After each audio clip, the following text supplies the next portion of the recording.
Wherever you go, whatever you do, throw a little at it. Omax, Vest and Briefs. Trichy கிழக்கு தொகுதியில் தன்னை வெற்றி பெற செய்த பொதுமக்களுக்கு நன்றி தெரிவிக்கும் விதமாக நிகழ்ச்சியில் பங்கேற்பதற்கு முதலமைச்சர் ஜோசப் விஜய் சாலை மார்க்கமாக பொதுமக்களை சந்தித்து வருகிறார். அந்த காட்சிகளை பார்த்து வருகிறோம். வழிநெடுகிலும் இருபுறமும் பொதுமக்களும் தாவேக தொண்டர்களும் முதலமைச்சர் ஜோசப் விஜய்க்கு உற்சாக வரவேற்பு அளித்து வருகின்றனர்.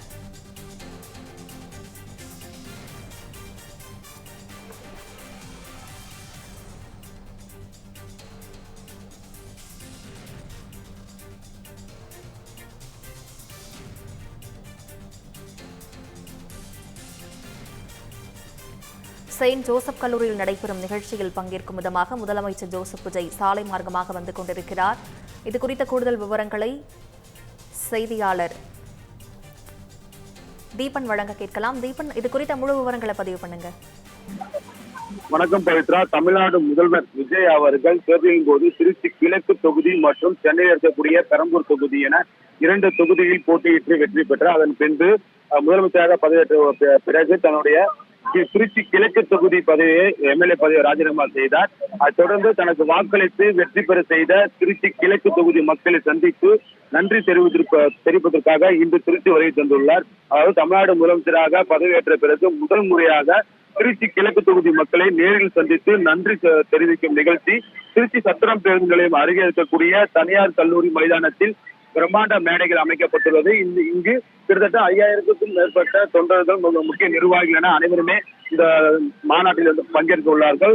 விஜய் அவர்கள் திருச்சி விமான நிலையம், சென்னையிலிருந்து தனி விமானம் மூலம் திருச்சி விமான நிலையம் வந்தடைந்த பிறகு அங்கு அவருக்கு தாவேகாவுடைய அமைச்சர் ஆதவ அர்ஜுனா மற்றும் இந்து சமய அறநிலைத்துறை அமைச்சர் ரமேஷ் அவர்கள் மற்றும் திருச்சியுடைய சட்டமன்ற உறுப்பினர்கள் அனைவருமே அவரை பூங்கொத்து கொடுத்து வரவேற்றார்கள். அதே போன்று அரசு அதிகாரிகள், காவல்துறை உயர் அதிகாரிகள் என அவருக்கு வரவேற்பு அளித்தார்கள். அதைத் தொடர்ந்து அவருடைய வாகனம் மூலமாக திருச்சி விமான நிலையத்திலிருந்து KK நகர், வயல் சாலை, சுப்பிரமணியபுரம், சஞ்சீவி நகர் வழியாக நேரடியாக திருச்சி சத்திரம் பேருந்து நிலையம் அருகே இருக்கக்கூடிய அந்த விழா நடைபெறக்கூடிய இடத்திற்கு சாலை மார்க்கமாக வருகிறார். அந்த சாலை மார்க்கம் வரும்போது இச்சாலையில் இரு புறங்களிலும் பேரிகார்டுகள் அமைக்கப்பட்டு வழிநெடுகளும் தாவேகா தொண்டர்களும் பொதுமக்களும் விஜய் அவருக்கு உற்சாக வரவேற்பு அளித்து வருகிறார்கள். குறிப்பாக விழா நடைபெறக்கூடிய அந்த தனியார் கல்லூரியுடைய முதல் என்ட்ரன்ஸ் சொல்லக்கூடிய முதல் நுழைவாயிலில் இருந்து 4 நுழைவாயிலும் தாவேகாவுடைய தொண்டர்கள் பொதுமக்கள் அதிக அளவில் தொடர்ந்து குவிந்து வருகிறார்கள். அனைவரும் விசில் அடித்து வருகின்ற முதல்வர் அவருக்கு உற்சாக வரவேற்பு அளிப்பதற்காக தயார் நிலை இருக்கிறார்கள். இந்த நிகழ்ச்சி முடியும் வரை எந்த விதமான ஒரு அசம்பாவித சம்பவம் ஏற்படாமல் இருப்பதற்காக திருச்சி மாநகர் முழுவதுமாக 1500க்கும் மேற்பட்ட போலீசார்கள் பாதுகாப்பு பணியில் ஈடுபடுத்தப்பட்டுள்ளார்கள். மேலும் போக்குவரத்து மாற்றமும் செய்யப்பட்டுள்ளது. இந்த நிலையில் விஜய் அவர்கள் சரியாக இந்த நிகழ்ச்சி நடைபெறக்கூடிய தனியார் கல்லூரிக்கு 4 மணி 15 நிமிடம் அந்த டைமில் இந்த நிகழ்ச்சியில் நேரடியாக மக்களை நன்றி தெரிவிக்கும் நிகழ்ச்சியில் பங்கேற்க உள்ளார். அதே போன்று அந்த கிழக்கு தொகுதி மக்களிடையே உரையாற்றுள்ளார். அந்த உரையில் நிறைய சிறப்பு அம்சங்கள், அதாவது திருச்சி கிழக்கு தொகுதியுடைய மக்களுக்கு நன்றி தெரிவித்த பிறகு திருச்சி கிழக்கு தொகுதிக்கு என்னென்ன திட்டங்கள் அடுத்த வருகின்ற இடைத்தேர்தலில் தாவேகா சார்பாக யாருக்கு வாய்ப்பளித்தாலும் மீண்டும் விஜய் இந்த தேர்தலில் போட்டியிடுகிறார் என்று நினைத்து வாக்களியுங்கள் என்று மீண்டும் அவர் பொதுமக்களிடையே விஜய் அவர்கள் வாக்கு சேகரிக்க உள்ளார். அதைத் தொடர்ந்து பல்வேறு திட்டப் பணிகள் குறித்தும் தமிழக அரசியல் களங்கள் குறித்தும் புதிய திட்டங்கள் குறித்தும் இந்த விழாமலில் பேச இருப்பதாக தகவல் வெளியாகி உள்ளது. ஆகையால் இந்த தனியார் கல்லூரி முழுவதுமாக குறைந்தது 600க்கும் மேற்பட்ட போலீசார்கள் இந்த பகுதியில் தீவிர மோப்பநாயகர் உதவியுடன் பாதுகாப்பில் ஈடுபட்டு வருகிறார்கள்.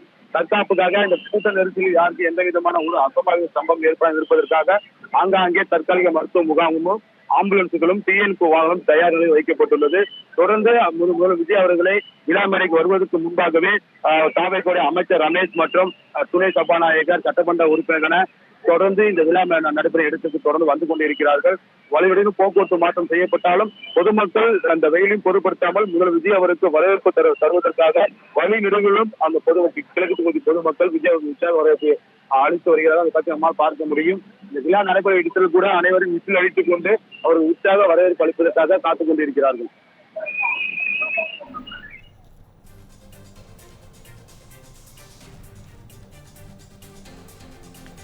தீபன், முதலமைச்சர் இப்பொழுது முதலமைச்சர் ஆன பிறகு மக்களை முதல் முறையாக சந்திக்க இருக்கிறார்.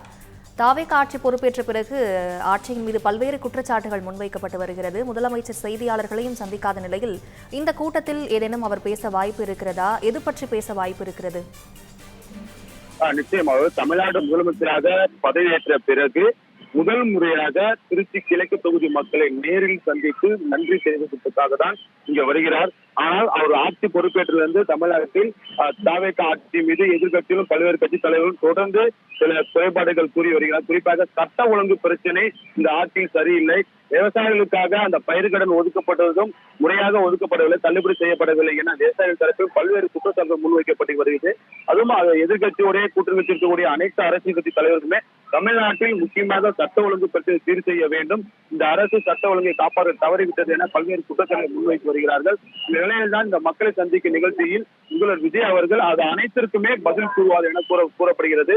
தமிழ்நாட்டில் சட்ட ஒழுங்கை காப்பாற்றுவதற்காக எந்தெந்த நடவடிக்கை எடுக்கப்பட்டுள்ளது, எந்த மாதிரியான புதிய திட்டங்கள் அமல்படுத்தப் போகிறது என்பது குறித்தும் அவருக்கு தாவேகா சார்பாக தேர்தலுக்கு முன்பாக அறிவித்த வாக்குறுதிகளை எவ்வாறு மக்களே நிறைவேற்றப்பட உள்ளார்கள், மக்களுக்கு எந்த நேரத்தில் எந்தெந்த திட்டங்கள் வெளியிடப்பட உள்ளது, ஏற்கனவே அறிவித்திருந்தால் வெள்ளை அறிக்கை நாங்கள் மக்கள் மத்தியில் வெளிப்படையாக வெளியிடுவோம் என தெரிவித்திருந்தால் அந்த வெள்ளை அறிக்கை எப்போது வெளியிடப்படும், தமிழ்நாட்டுடைய நிதி சுமை கடன் பற்றாக்குறை எதனால் ஏற்பட்டது என்பது குறித்து அந்த வெள்ளை அறிக்கையில் முழுமையாக இடம்பெற்றிருக்க வாய்ப்பு இருப்பது என்ற உள்ளிட்ட பல்வேறு கருத்துக்கள் குறித்தும் தமிழ்நாடுடைய அரசியல் சூழ்நிலைகள் குறித்தும் இந்த நிகழ்ச்சியில் பொதுமக்களிடையே தமிழ்நாடு முதல்வர் விஜய் அவர்கள் விரிவாக உரையாற்ற உள்ளார் என்பது கூறப்பட்டு வருகிறது.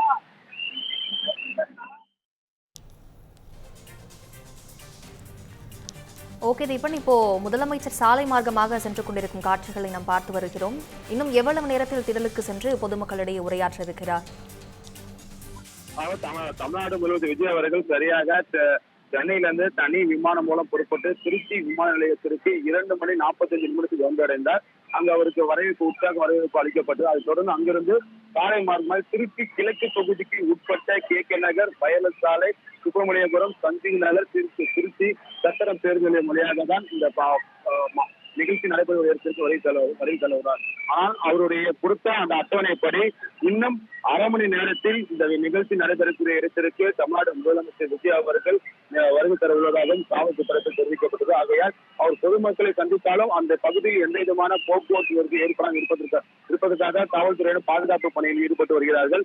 சரியாக 4:15 இந்த நிகழ்ச்சி நடைபெறும் இடத்திற்கு தமிழ்நாடு முதலமைச்சர் விஜய் அவர்கள் வருகை தந்து மக்களை நேரில் சந்தித்து நன்றி தெரிவித்துள்ளார். ஏற்கனவே ஒவ்வொரு பிரச்சாரத்திலும் அவர் தெரிவித்ததால் இந்த இதிலையும் அவர் மக்களை சந்தித்து கூறப்போகிறார் என்று கூறப்படுகிறது. இந்த தாவேக அரசு மக்களுக்கான அரசு, மக்களுக்கான தேவையான திட்டங்களை நிச்சயம் நிறைவேற்றும், நாங்கள் பொய் வாக்குறுதிகள் கொடுக்கவில்லை என்ற பல்வேறு கோரிக்கைகளை ஏற்கனவே தேர்தல் பிரச்சாரத்தின் போது பல இடங்களில் அவர் பேசியிருக்கிறார். அதை முன்வைத்துதான் இந்த நன்றி தெரிவிக்கும் கூட்டத்திலும் அவரும் பேசுவதாக கூறப்படுகிறது. மேலும் திருச்சி கிழக்கு தொகுதி மக்கள் தன் மீது வைத்திருந்த அன்புக்கு மிக்க நன்றி எனவும், தன்னை பெருவாரியான வாக்கு வித்தியாசத்தில் வெற்றி செய்த வைத்ததற்கு மிக்க நன்றி, கிழக்கு தொகுதியை ராஜினாமா செய்வதற்கு ஒரு காரணம் இருக்கின்றன, ஆகையால் அந்த ராஜினாமா செய்து மக்களை நான் ஏமாற்றவில்லை எனவும் இந்த மாநாட்டில் அவர் பேச உள்ளார். தொடர்ந்து இந்த நிகழ்ச்சியில் வருகை முழுவதுமாக அவர் உற்சாக வரவேற்பாலும் இன்னும் அரை மணி நேரத்தில் இந்த நிகழ்ச்சி நடைபெறும் இடத்திற்கு வருகை தருவதால் இங்க இருக்கக்கூடிய அந்த 5000க்கும் மேற்பட்ட கட்சியுடைய நிர்வாகிகள், தொண்டர்கள் என அனைவருமே மிகுந்த உற்சாகத்தில் தமிழ்நாடு முதல் விஜய்க்காக காத்துக் கொண்டிருக்கிறார்கள். தொடர்ந்து விசில் அடித்து முதல் வாழ்வு இன்னும் எத்தனை ஆண்டு காலமாகும் தாவே காத்துதான் தமிழ்நாட்டில் வரும் என கோஷங்கள் எழுப்பி அவருடைய உற்சாகத்தை வெளிப்படுத்தி வருகிறார்கள்.